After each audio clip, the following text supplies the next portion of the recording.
Assalamualaikum warahmatullahi wabarakatuh. Perkenalkan, nama saya Fatimah Sausan dengan NIM 10325084 dari kelas HTNC. Nah, pada kesempatan ini saya akan menyampaikan rangkuman salah satu artikel jurnal yang membahas relasi antara agama dan politik dalam Islam.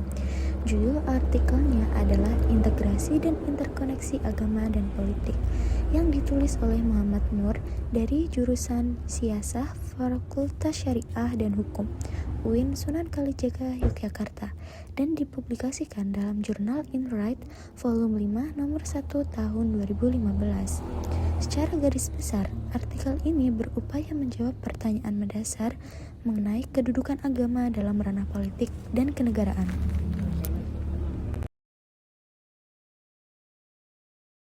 Jadi, persoalan ini berawal dari perdebatan panjang yang telah berlangsung sejak akhir abad ke-19. Terdapat dua kubu pemikiran yang saling bertentangan. Kubu pertama adalah kalangan sekularis, yang diwakili oleh Ali Abdul Razik, yang berpandangan bahwa agama dan politik harus dipisahkan secara total, karena Islam tidak mengatur bentuk sistem pemerintahan tertentu. Yang kedua adalah kubu revivalis, yang dipresentasikan oleh Abu al-A'la al-Maududi melalui konsep al-Hakimiyah, yang menyatakan bahwa kedaulatan mutlak berada di tangan hukum Allah, sehingga menolak segala bentuk pemisahan antara agama dan negara. Nah, kedua pandangan ini hingga kini belum menemukan titik temu. Jadi, yang selanjutnya ada tujuan tulisan.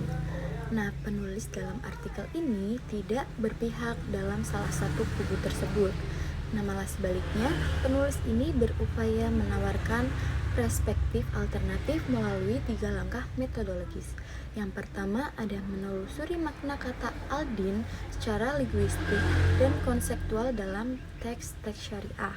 Dan yang kedua ada mengkaji pandangan para ulama usul fikih dan fuqaha mengenai batasan antara agama dan politik. Dan yang terakhir ada merumuskan hubungan yang lebih proporsional antara keduanya. Nah, jadi ada juga akar masalah makna al-din. Argumen utama penulis adalah bahwa kekeliruan dalam memahami relasi agama dan politik bersumber dari kerancuan dalam memaknai kata al-din itu sendiri, yang memiliki dua pengertian, yaitu yang pertama secara umum, yang mencakup seluruh aspek kehidupan manusia, baik urusan ukhrawi maupun duniawi. Nah, dalam pengertian ini, politik dan kekuasaan termasuk bagian dari ketaatan dalam arti luas. Meskipun bukan merupakan ibadah ritual, namun tetap terikat pada nilai-nilai universal agama. Dan yang kedua ada makna khusus. Makna khusus yang hanya mencakup aktivitas ritual peribadatan, seperti lawan dari muamalah. Dalam pengertian khusus inilah, para ulama usul fikih seperti Al-Syatibi dan Ibnu Taimiyah membedakan urusan agama dari urusan dunia. Nah, selanjutnya ada juga bukti dari tradisi ulama klasik. Untuk memperkuat argumennya, penulis ini merujuk pada pemikiran ulama klasik yang telah membedakan dua fungsi politik tanpa memisahkan secara mutlak, yaitu yang pertama ada siasah diniyah, politik keagamaan yang menjadi otoritas ulama dalam menjaga pelaksanaan ibadah. Yang kedua ada siasah dunyawiyah, politik kenegaraan yang menjadi otoritas penguasa dalam membangun peradaban. Seperti Al-Mawardi menyatakan bahwa lembaga khilafah berfungsi menjaga agama sekaligus mengatur urusan dalam politik dunia. Nah, yang selanjutnya ada dua kekeliruan cara pandang.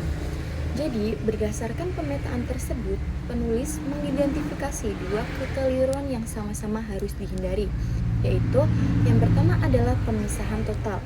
Pemisahan total yang berpotensi melepaskan politik dari nilai-nilai etis religius sehingga rentan disalahgunakan atas dasar kepentingan subjektif.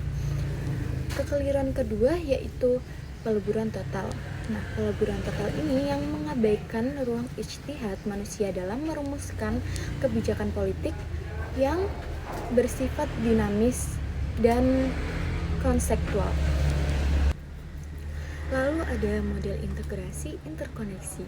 Nah, sebagai jawaban atas kedua kekeliruan tersebut, penulis menawarkan model integrasi interkoneksi yang menegaskan bahwa hubungan agama dan politik bukanlah pemisahan permanen dan bukan pula peleburan total, melainkan keduanya berdampingan secara terintegrasi.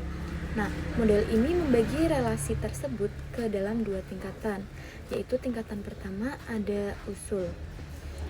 Usul itu nilai-nilai universal yang bersifat tetap dan mengikat seperti contohnya keadilan, musyawarah, kesetaraan, dan amanah. Dan tingkat yang kedua ada furu. Furu itu aspek teknis atau operasional politik yang bersifat dinamis dan merupakan hasil ijtihad. Seperti contohnya sistem pemilihan, syarat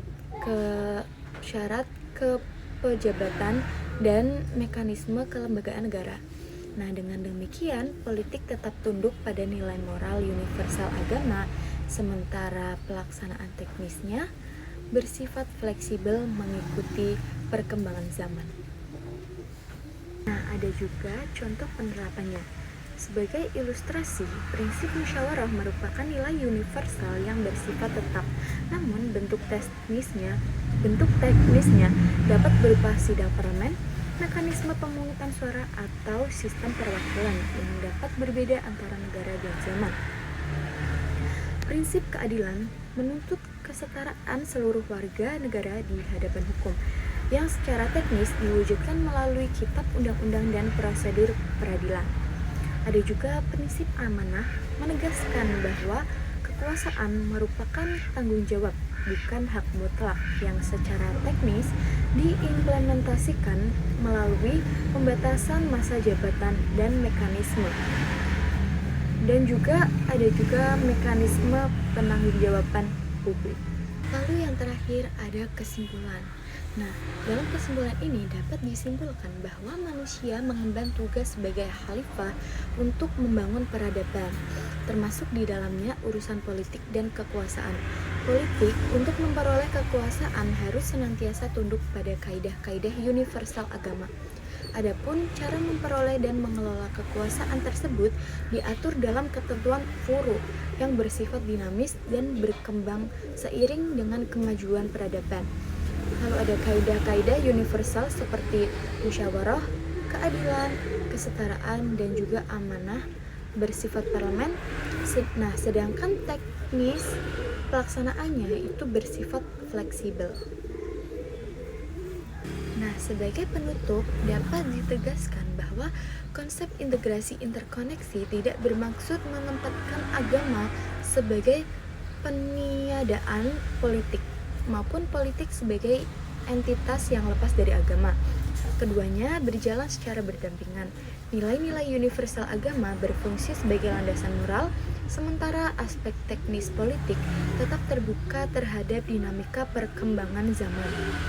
Demikian rangkuman yang dapat saya sampaikan. Sekian, terima kasih.